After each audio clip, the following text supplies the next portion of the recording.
bom dia, boa tarde ou boa noite. Você está no podcast Fio da História e eu sou Aurélio Fernandes. Aqui abordamos temas ligados à história, educação, política e revolução. Fio da História é o nosso ponto de encontro. A intenção é que seja um espaço onde socializamos reflexões impertinentes, além de curtirmos poemas revolucionários e dicas de livros. Nesse episódio 4, começamos ouvindo Brizola colocando a necessidade da derrubada do atual modelo econômico capitalista dependente. Iniciaremos algumas reflexões sobre nacionalismo e Revolução Brasileira, uma discussão fundamental na atual conjuntura. Isso é consequência de um modelo econômico cruel, de natureza colonial, que se instaurou neste país e que se foi agravando cada vez mais. E agora chegou uma espécie de paroxismo com este regime, com essa ditadura. Nós temos que derrubar este modelo econômico. Isso parece surrealismo, não é concreto, porque nós nos acostumamos a estar dentro de um navio que está afundando, cuidando dos camarotes, cuidando de limpar o chão. Quando é um navio que vai afundando, nós temos que ter a coragem de questionar o modelo econômico de natureza colonial. E o senhor se acha um bom timoneiro? O país está submetido a perdas internacionais monstruosas. Por isso nós estamos desse jeito. Mas o governo país, o senhor se acha um bom timoneiro? O senhor se acha um bom timoneiro? Escute lá, permita que eu conclua meu pensamento. Este país transformou-se no maior centro da roubalheira internacional, não só desses tempos, de toda a história humana, porque antes era a China. Os negócios da China agora são os negócios do Brasil. Parou lá com a Revolução e aqui acentuou-se, são os negócios do Brasil. Situação mais indecorosa, uma classe dirigente que está aí em crise, que não tem solução, fez essa ditadura, agravou a situação do Brasil. E aí, em benefício próprio, entregou os interesses do país, dilapidou as nossas riquezas, empobreceu o povo brasileiro, endividou o país. Em benefício próprio, em causa própria, entrou nessa cumplicidade. Frente ao nacionalismo burguês como justificação ideológica da exploração, o nacionalismo revolucionário é o resultado permanentemente enriquecido e aperfeiçoado da luta histórica dos países capitalistas dependentes contra a exploração. O desenvolvimento do capitalismo contemporâneo e das contradições que lhe são próprias resulta e se expressa na contraposição irreconciliável entre os interesses de classe da burguesia e os interesses históricos da humanidade no seu conjunto, que só podem ser representados pelos trabalhadoras e trabalhadores da cidade do campo, ou seja, pelo proletariado. No âmbito mais específico da luta de classe, se expressa pela contradição entre as distintas construções ideológicas com as quais a burguesia tende a esconder, disfarçar e ou justificar a dominação de classe, e a prática revolucionária desmistificadora que tende à libertação integral da sociedade. Tal contradição se expressa no plano do sentimento e da consciência nacionais através da distinção entre nacionalismo burguês e nacionalismo revolucionário. A burguesia constitui a classe dominante de 2 séculos para cá e, portanto, devido ao controle dos meios materiais, projeta suas próprias concepções ideológicas autodefensivas sobre o resto da sociedade, impondo o predomínio social de suas concepções. De tal forma que o nacionalismo burguês, a forma ideológica que predominou desde o momento da formação das nações, é a forma ideológica comumente aceita como a própria forma representativa do nacionalismo, apesar de contraditória com o conteúdo libertador e comunitário dessas lutas nacionais.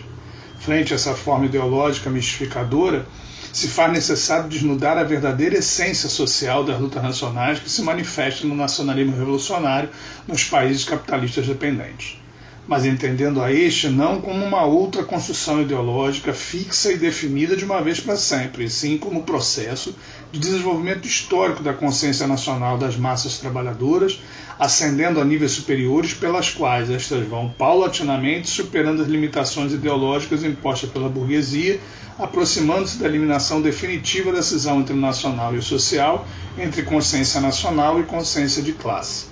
Eliminação definitiva que se expressa em uma consciência histórica da necessidade da revolução socialista.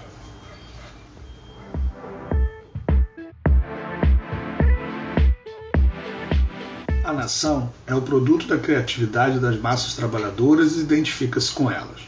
Nacionalismo burguês e nacionalismo revolucionário não são abstratas especulações teóricas sem embasamento real, e sim manifestações políticas e ideológicas que expressam concretos interesses de classes. Portanto, entenderemos melhor a distinção entre eles nos reportando ao terreno específico a partir do qual essa diferença se estabelece, a nação. De fato, a nação não é um ente autônomo, independente dos homens e superposta a eles, e sim é precisamente uma criação deles, existente por eles e neles. Os homens, com suas atividades, são os que criaram e recriaram permanentemente a nação. Esta materialidade faz com que essa atividade tenha em comum a inter-relação comunitária. Mas como a atividade de cada indivíduo existe enquanto esse indivíduo tende a alocar a satisfação de suas necessidades, no marco social de uma situação concreta, o nacional autêntico resulta impossível de ser concebido independentemente da sua satisfação ou frustração de tais necessidades dos indivíduos que compõem a nação. Vemos assim a identificação do princípio existente entre nação e sociedade, entre o nacional e o social, e, portanto, das lutas de classe. É precisamente essa concepção de nação e do nacional que se expressa através do nacionalismo revolucionário. Frente a ela, o nacionalismo burguês levanta a concepção falseada do nacional, concebendo como algo abstrato, separado dos interesses concretos reais das classes, que com suas atividades materiais conformam a nação. Esta forma abstrata e real de conceber a nação e o nacional como se fosse um ente superior e independente dos interesses das classes, mascara na realidade a pretensão por parte da burguesia de identificar seu parcial interesse de classe com os interesses da sociedade em seu conjunto, tratando de subordinar os interesses da nação aos seus interesses.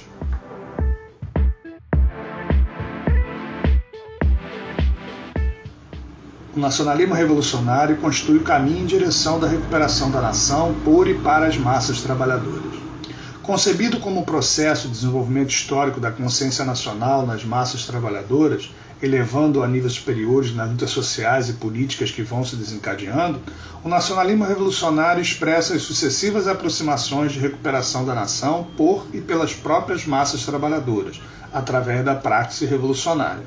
Recuperação que se consubstancia na reapropriação total por parte da classe trabalhadora de todos os produtos de sua atividade criativa, com os quais conforma-se cada nação e que na sociedade capitalista são coercitivamente expropriados pela classe burguesa.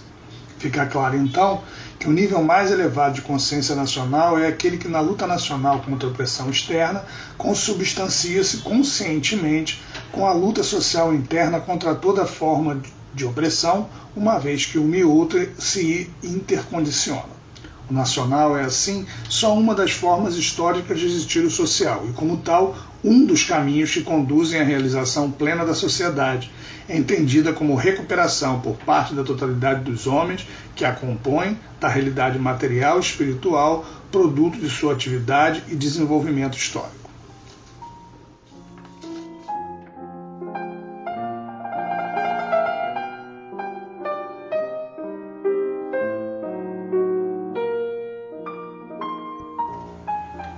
É isso aí, encerramos mais um episódio, espero que tenha gostado. Agora dê um like e compartilhe esse episódio com amigos e inimigos de classe. Você pode propor temas e fazer críticas através dos comentários dos episódios ou em nossa comunidade Amigos do Fio da História no Facebook. Revolucionariamente, até o próximo episódio.